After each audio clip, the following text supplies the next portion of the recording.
जाती हुई गाड़ी में एक बेटी के साथ बलात्कार करने का काम किया था। 10-10, 15-15 करोड़ रुपए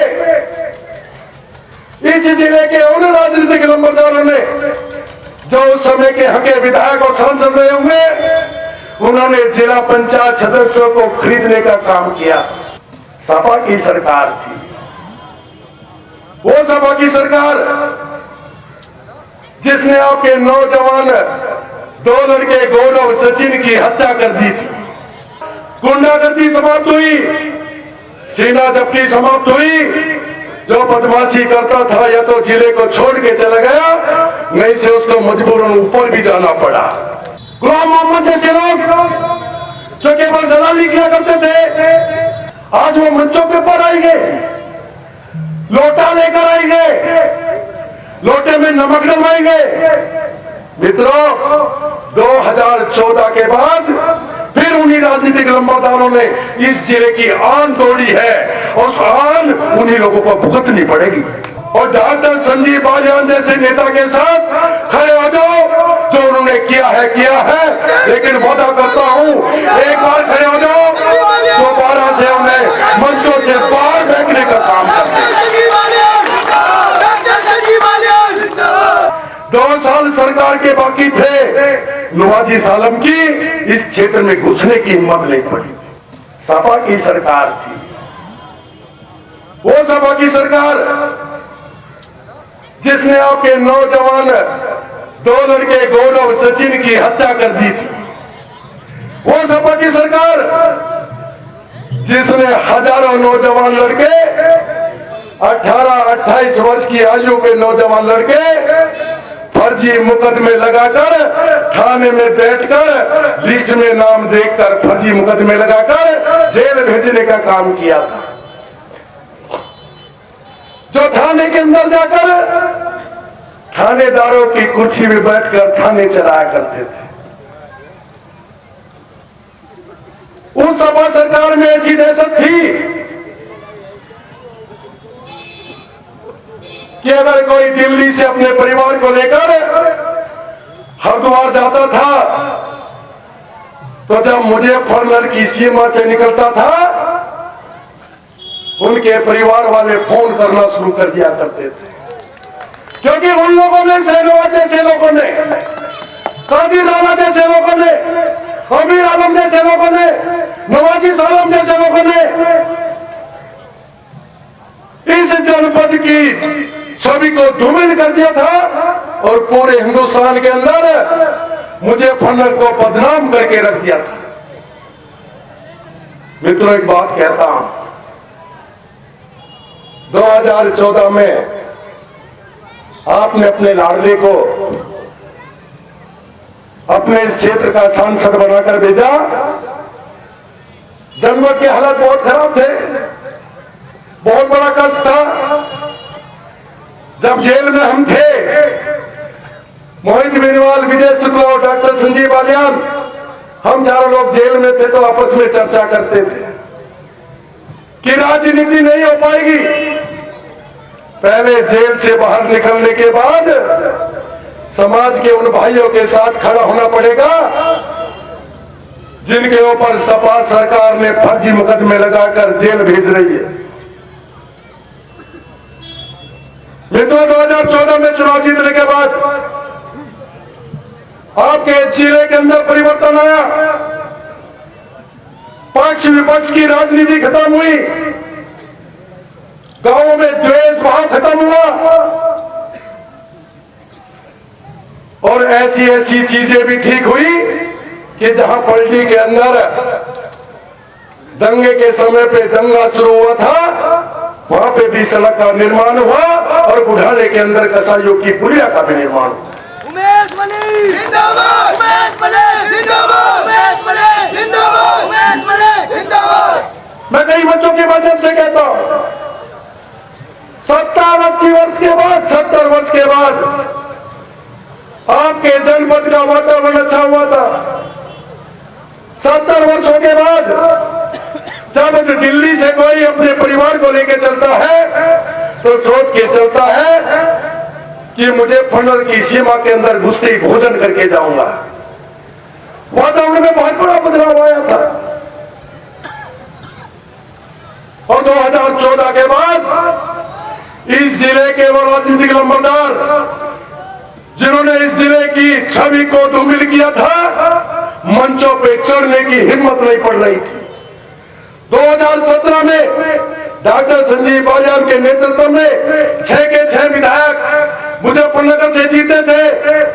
उत्तर प्रदेश के अंदर भारतीय जनता पार्टी की सरकार आई, कानून व्यवस्था में सुधार हुआ, गुंडागर्दी समाप्त हुई, छीना झपटी समाप्त हुई। जो बदमाशी करता था या तो जिले को छोड़ के चला गया, नहीं से उसको मजबूरन ऊपर भी जाना पड़ा। मित्रों, आज उस वातावरण को मैं ज्यादा नहीं बोलना चाहता, अपने अंतरात्माओं की बात कहना चाहता, विकास की भी बात नहीं करना चाहता। पूरे क्षेत्र को पता है कि पश्चिम के अंदर बुढ़ाना विधानसभा में विकास दृष्टि से दूसरी विधानसभाओं से दुगने स्थान पर है। मैं ये भी नहीं कहना चाह रहा हूं कि लगभग 5 वर्षों में अवनीश भाई ने 12 करोड़ रुपए का विकास अपने क्षेत्र में कराया। लेकिन मैं एक बात अंतरात्माओं से कहना चाहता हूं मित्रों, जिसका नुकसान आपकी पीढ़ी को होने वाला है, जिसका नुकसान पूरे समाज को होगा, जिसका नुकसान हमारी माताओं बहनों को होगा, 2014 के बाद डॉक्टर संजीव बालियान के बनने के बाद और 2017 में भारतीय जनता पार्टी की सरकार और हमारे 5 क्षेत्र से सेवक चुनने के बाद मित्रों, किसी ऐसे राजनीतिक लंबरदार की मंच पे आने की हिम्मत नहीं पड़ी थी। तो सांप्रदायिकता में बांट के हम लोगों के बीच में झगड़ा करवाते थे, हमारी बिरादरी में घुस के, हमारे समाज के बीच में घुस के, हमें सांप्रदायिक भाव पैदा करके हमें लड़वा के राजनीति करते थे।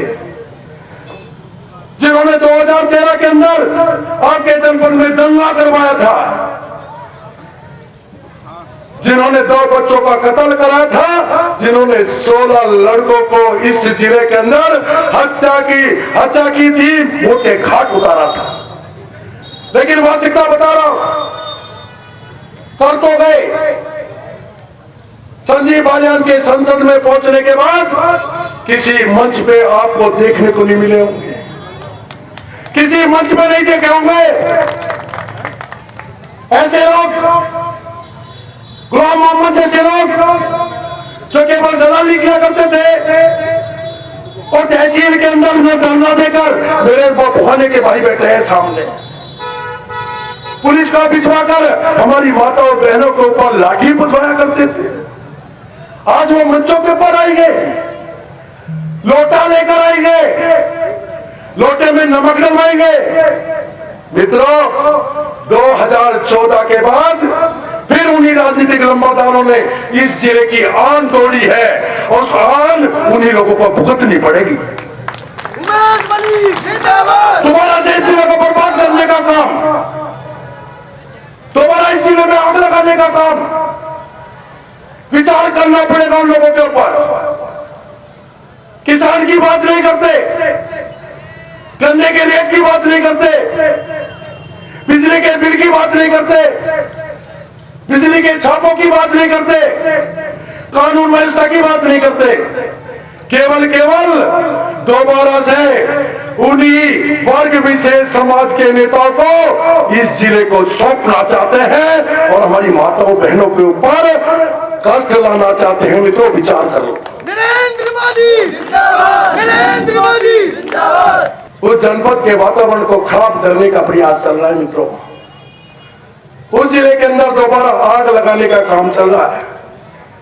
उस जिले के अंदर उन्हीं नेताओं को पनपाने का काम चल रहा है जिन्होंने हमारे 16 बच्चों की हत्या करवाई थी, जिन्होंने गौरव सचिन की हत्या करवाई थी, जिन्होंने गौरव सचिन के साथ हत्यारों को रात को छुड़वाया था, जिन्होंने जिले के अधिकारी सुरेंद्र और मंजिल सैनी को हटवाया था।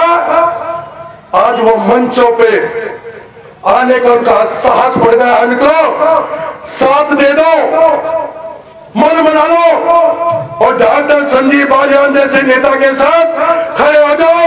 जो उन्होंने किया है है किया है, लेकिन वादा करता हूं एक बार खड़े हो जाओ, दोबारा से उन्हें मंचों से बाहर फेंकने का काम करते हैं। डॉक्टर संजीव बालियान जिंदाबाद। आज कुछ लोग षड्यंत्र के तहत जिस व्यक्ति ने अपने व्यक्तित्व से पश्चिम को जनाया हो, जिस व्यक्ति ने अपने व्यक्तित्व से, अपने काम से, मेहनत से, संघर्ष से हिंदुस्तान के अंदर आपके क्षेत्र को जनाया योजनाबद्ध तरीके से, कुछ लोग उसके नारे लगवाएंगे, मुर्दाबाद के नारे। अरे जब जनता खड़ी होती है समाज के बीच में, जनता के बीच में इतनी ताकत होती है। मैं इस मंच के माध्यम से उन लोगों को बताना चाहता हूं कि जनता और समाज में कितनी ताकत होती है। सपा की सरकार में इस क्षेत्र के विधायक नवाजी सालम का बहिष्कार किया था। 2 साल सरकार के बाकी थे, नवाजी सालम की इस क्षेत्र में घुसने की हिम्मत नहीं पड़ी थी, घुसा नहीं था। उसी क्षेत्र की जनता ने उसे अपना सेवक चुना था, प्रतिनिधि चुना था, और उसी क्षेत्र की जनता ने उसका बहिष्कार कर दिया था। मैं इस बात का गवाह हूं। बहिष्कार करने के बाद इस क्षेत्र में इस क्षेत्र का विधायक घुस नहीं पाया था। ये ताकत होती है समाज और जनता के बीच। उन राजनीतिक लंबरदारों का सामना करना पड़ेगा और संकल्प लेना होगा कि जिस प्रकार से 2014 में मंचों से दूर फेंक के मारे थे, अगर कहीं दिखाई दिए दोबारा भी फेंक के मारेंगे। धन्यवाद। जय हिंद, जय भारत।